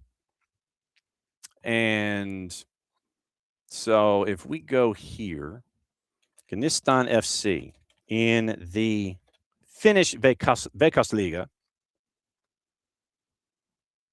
So it's IF Gnistan. The Spark in English. It doesn't look like a spark. But Finnish professional football club from Helsinki, founded in 1924. Play their home matches at the Olonkila football stadium. That's the home district, northern part of the capital city. Founded 102 years ago in 1924. Their ground has a capacity of 2,700. Jussi Lepälahti is their head coach. Originally Swedish-speaking, nowadays supported by Finnish-speaking majority also. So it was originally a Swedish-speaking club by majority, but now, and this is in Finland. So apparently Gnistan was a majority Swedish-speaking club, but now they, speak Finnish as well. Founded by a few Svenska Religium and Ajilby Svenska Samskola students from Olonkila in 1924. Multi-sport club, several competitive departments. Football department founded in 1935 when they joined the Finnish Football Association. Later in the 1950s, the club had strong teams in orienteering, women's gymnastics, table tennis, and cross-country running alongside the classical sports. They dissolved all of the departments in the late 1950s, except for football. When ski and athletics were eliminated, Gnistan turned to a football club and named Jacob Suderman as their new chair. After 1994, achieved their place to the Ikonen for the first time, stayed in the second tier for 4 years, relegated back to the Kakkonen, and they've been in the Ikonen on 4 occasions. So basically, it is Veikkausliiga, Ikonen, Kakkonen.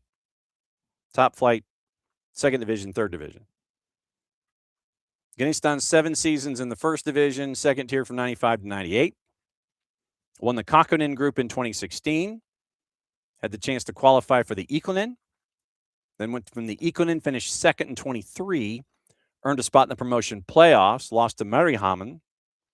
Later announced that they were granted a Veikkausliiga license via supplemental process after FC Honka was declared for bankruptcy. So early in the morning, oh yeah, I remember this now.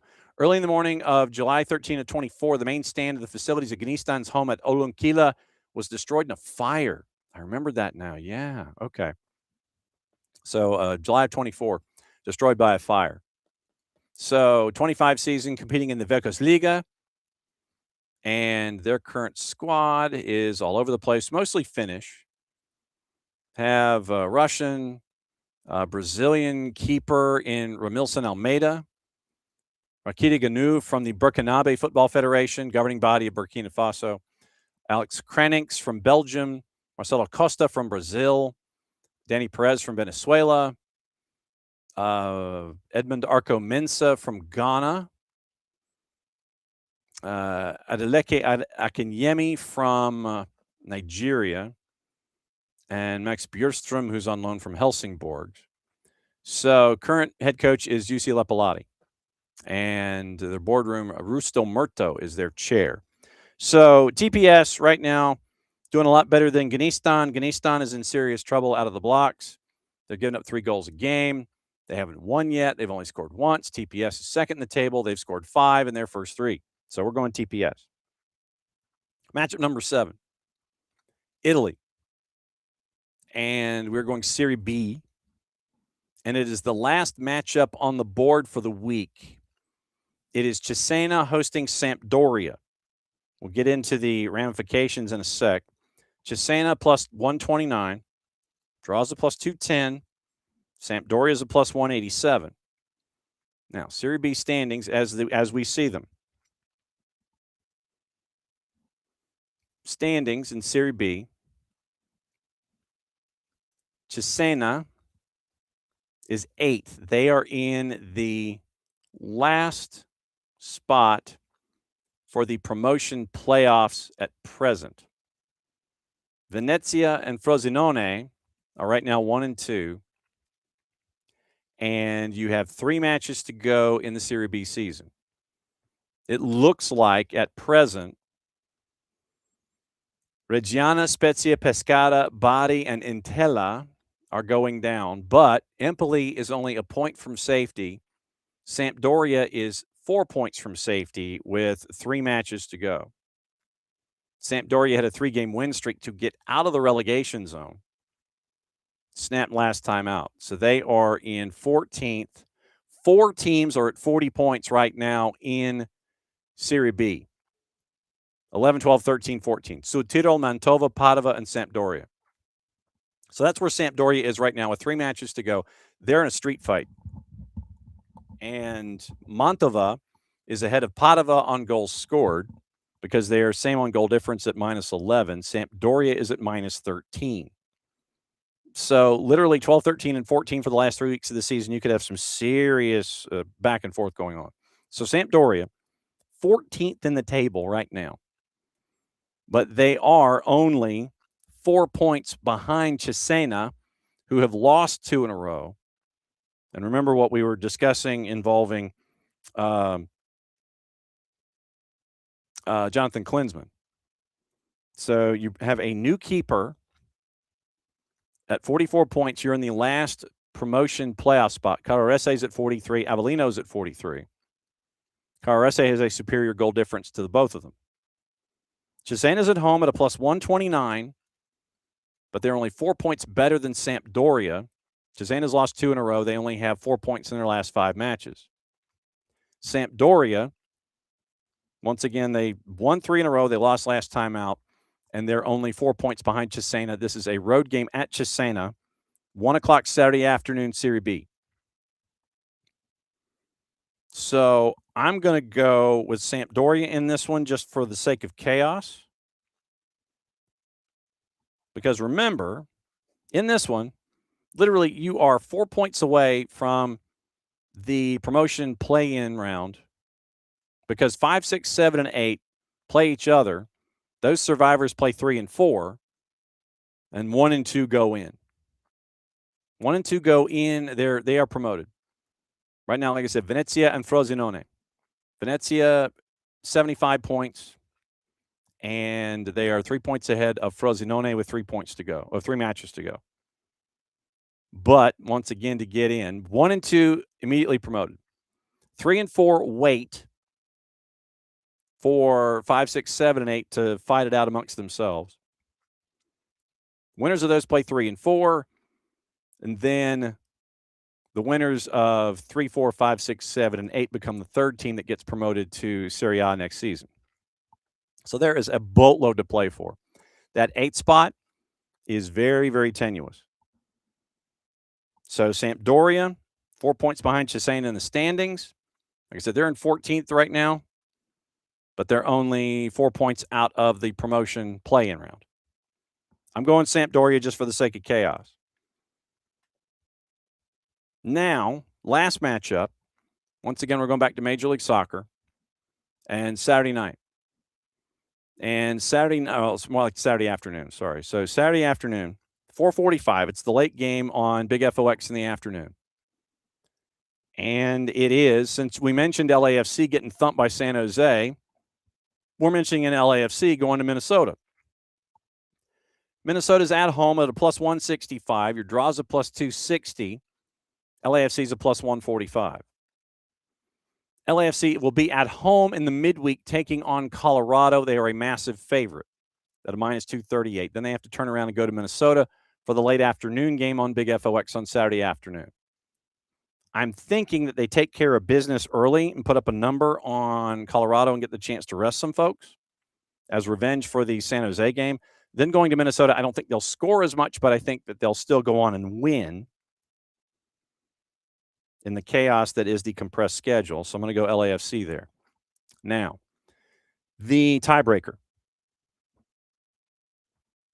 Total number of goals scored in Major League Soccer this week.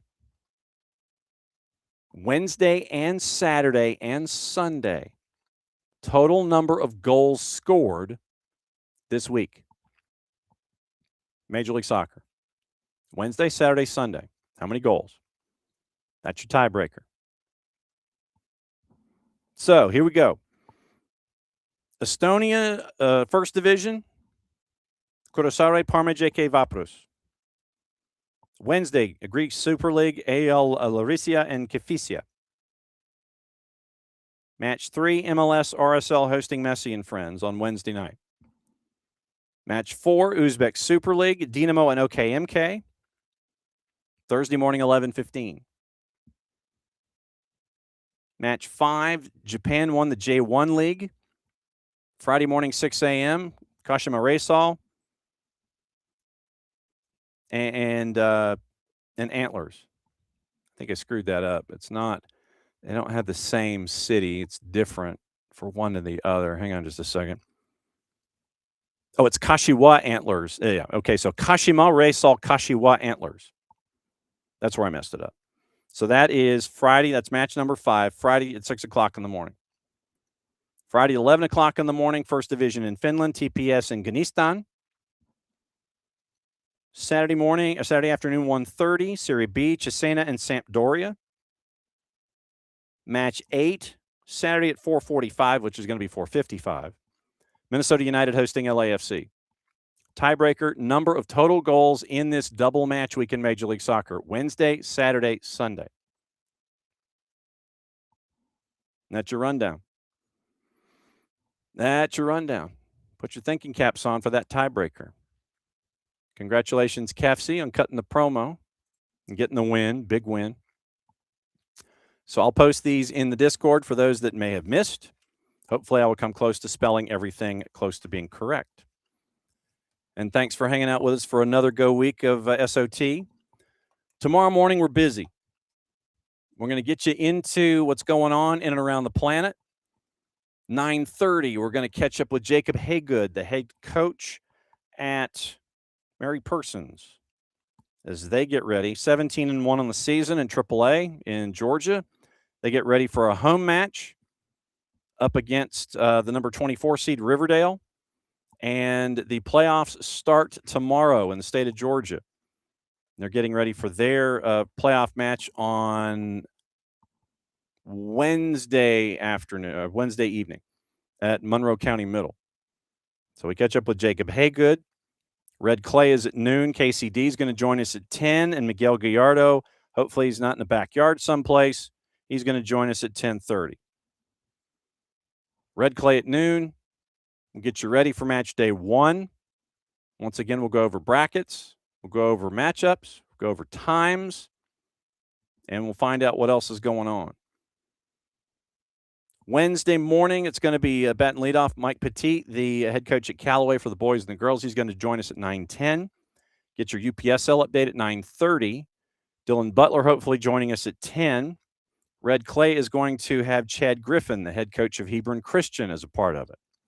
Thursday, there's a survey that came out, and it breaks down where the least expensive adventures might be for the World Cup and where the most are.